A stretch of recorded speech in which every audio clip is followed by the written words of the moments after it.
High, good morning. উঠে তো গেছি, উঠে গিয়ে বসিয়ে দিয়েছি ভাত। ভাত আমার হয়ে গেছে, এরপরে বসালাম ডাল।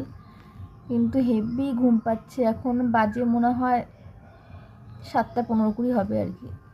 মাথাটা আসানোরও টাইম পাইনি,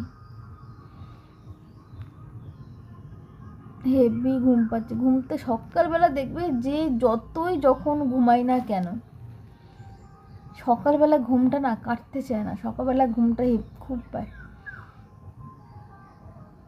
সে রাত্রি 10টাতে ঘুমালেও সকালে ঘুম পায়, উঠতে ইচ্ছা করে না। সকাল টাইমটা, সকালের ওয়েদারটা এত সুন্দর থাকে যে আর সকালবেলা ঘুম থেকে আর উঠতে ইচ্ছা করে না, কিন্তু কাজের তাড়া থাকলে উঠতেই হবে।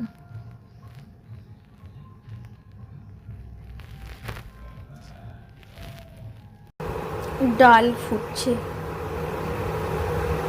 ভাত হয়ে গেছে। ভাত ডাল তো হয়ে গেছে। আজকেও করব নিরামিষ, যেহেতু আজকে মঙ্গলবার, আজকে করতে হবে নিরামিষ। আর সোম মঙ্গল শনি 3 দিনই তো নিরামিষ খাই। আর ভাত ডালটা হোক, তারপর দেখি কি করি। আর ভাতটা না আমি এরকম এই ফুটো ফুটো যে ঝুড়িগুলো পাওয়া যায় তার মধ্যে আমি একবারে ভাতটাকে ঢেলে দিই আর কি, মানে ঝরঝরা ভাতটা হয়ে যায়। আমি না ঠিক মতো ভাতে মাঠটা গালতে আমার খুব অসুবিধা হয়, হাতে ভাপ লেগে যায়। তার জন্য আমি ভাতটাকে এইভাবেই করি আর কি। অনেক হয়তো বলতে পারবে যে এরকম ফুটো ফুটো ঝুড়ির মধ্যে ভাতটাকে নিচে, এখানে তো ভাতটা ঝরঝরা হয়, ভাতটা ভালোও থাকে। তার জন্য আমি এইভাবেই রাখি। আর আমার যেহেতু মার গালতে অসুবিধা হয়।